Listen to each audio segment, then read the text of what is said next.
When you reach that point where you start considering selling your art, I feel like you kind of focus on big picture things like designing a website or picking out your prices, which are definitely very important. And if you're researching about those things and looking around at different advice because you want to make sure you avoid making any mistakes, then that's great and keep on doing what you're doing. In fact, I have a really cool video I can redirect you to that's about just that. But I also feel like there are some oddly specific things that people might not talk about as much because they just don't sound like that big of a deal or they're more uncommonly faced situations. And it makes sense why we don't bring them up that often, but I think they're super important to know. So I'm gonna go over those in today's video, and hopefully you can get some takeaways that you might have not thought about yet. And if you already sell your art and you're just watching this for fun, who knows, maybe you'll learn something too, or at least hear something relatable, I don't know. 1. Learning proper communication is a virtue.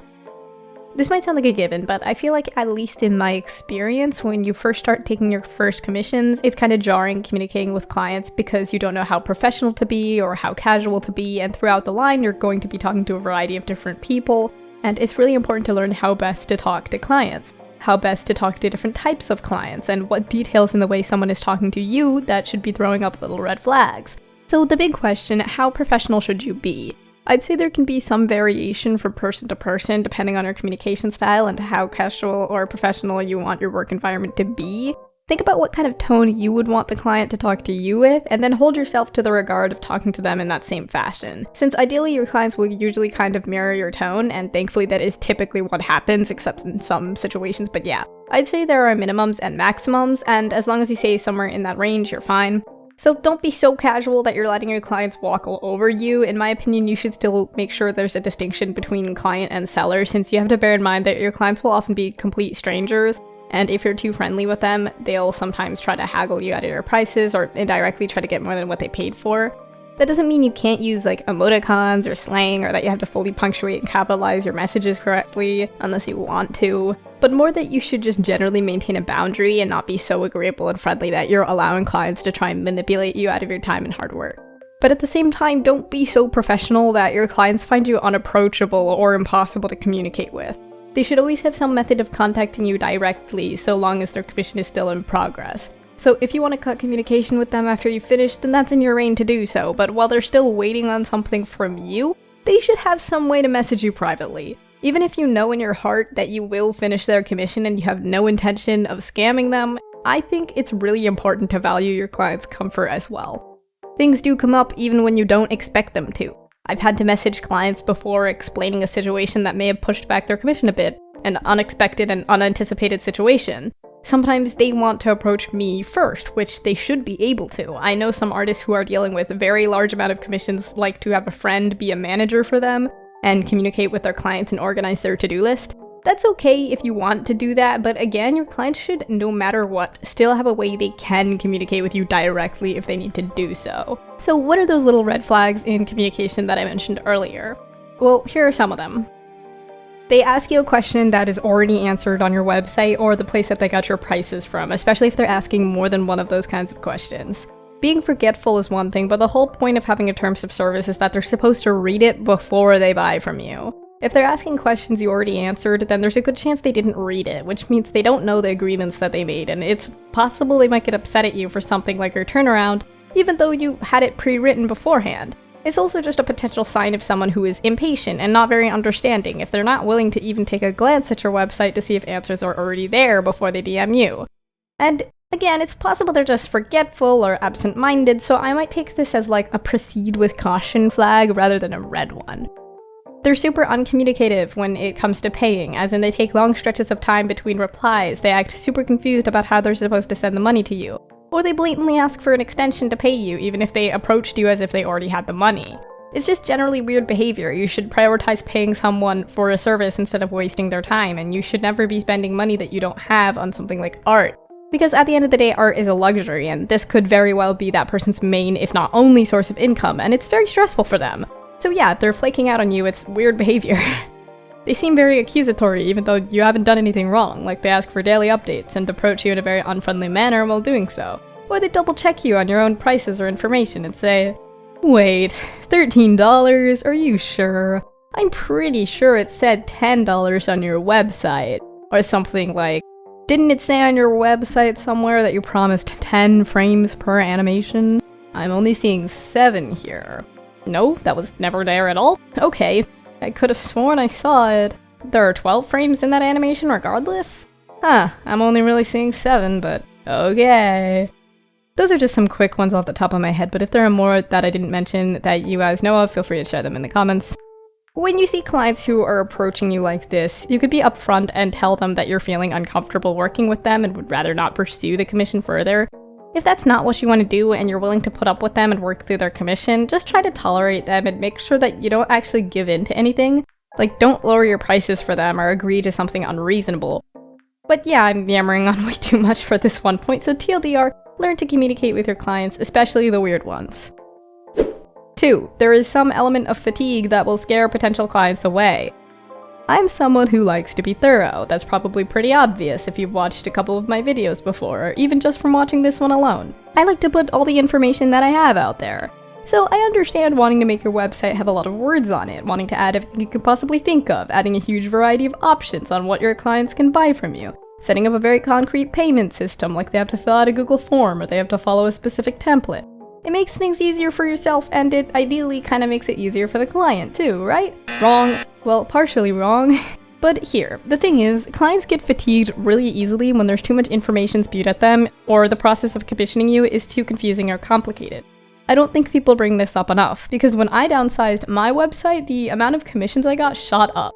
It's understandable to think of every possible thing you or your client would want to know and throw that into a massive Google Doc or website.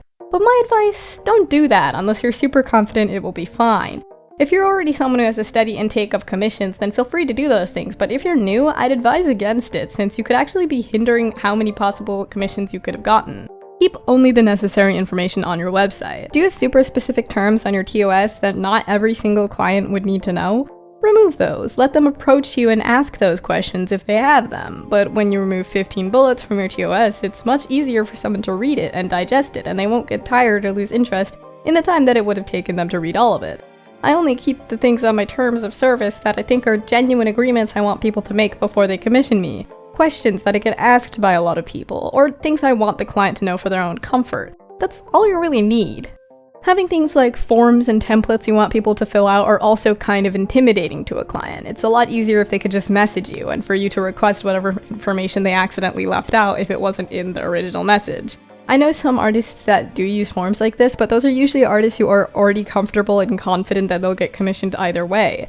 It's not something I'd advise beginners to do. You know what else is intimidating? Pay what you want commissions. Let me explain. If you've never heard of them, it's basically when an artist puts up commissions and you can pay any price granted you at least meet a minimum that they provided. So you can pay a $10 minimum for an icon, for example, but if you want to pay $20, you can do so as well.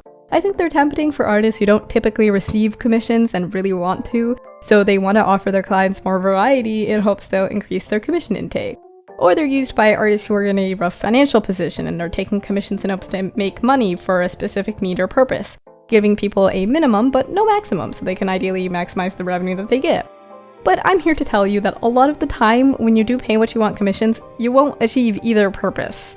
Because clients genuinely want to support artists properly when they commission them, and because of that, they don't want to pay the minimum. They feel like they're lowballing you. But they might genuinely not be able to pay more than that, so they just don't buy it at all. And even if on your end you would happily take the minimum, hence why you made it the minimum, it's just not always received the same way on the other side, and offering a flat price will probably actually increase how much you get commissioned since they won't feel like they're lowballing your work.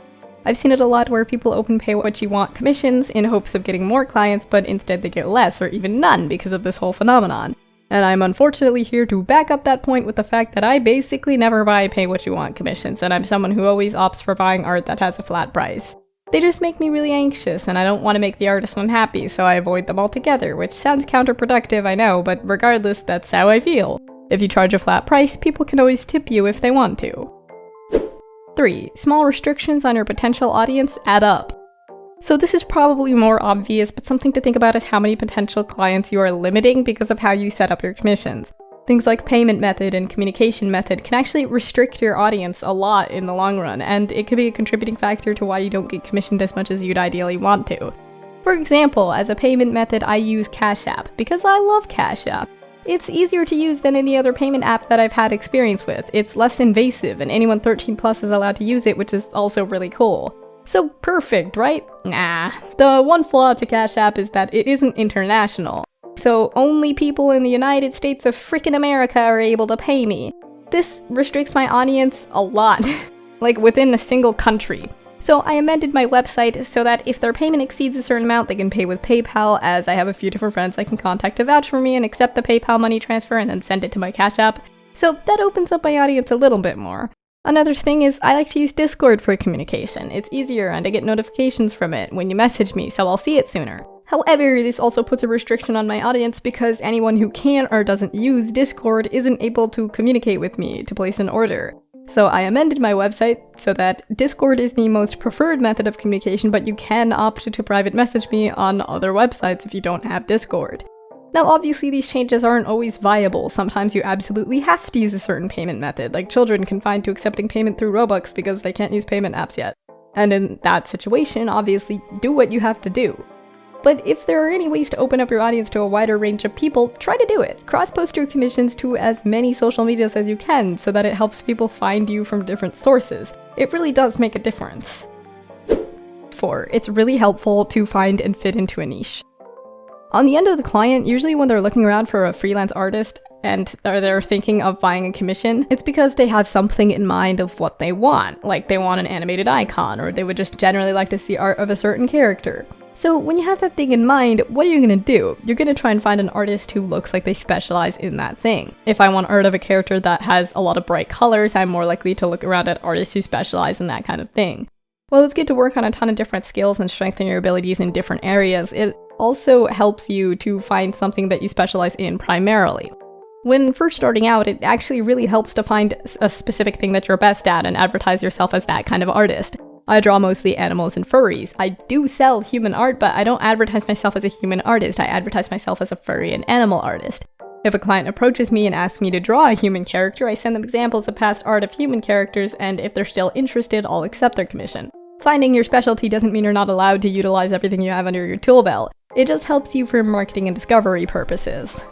I don't mean to discourage you as advertising yourself as an artist skilled in many areas. If you want to do that, then go ahead, and it could work out fine for you.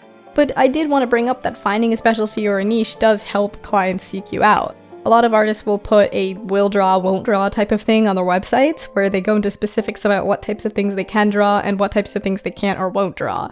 So if you're someone who's confident in a lot of different areas or want to appeal to a lot of different people, you can do something like that. It's important to still work on and practice different skills when you get the opportunity to, since you can accept a higher quantity of commissions that way, but I do think fitting into a niche is a way of attracting clients. So yeah, that's everything I have for today. If there's any more really specific tips that you have to share that you think beginners or even semi-experienced commissioners might want to familiarize themselves with, then feel free to share them in the comments and we can help each other that way. I hope everyone had a good Thanksgiving. Thank you for watching, and I'll see you guys next time.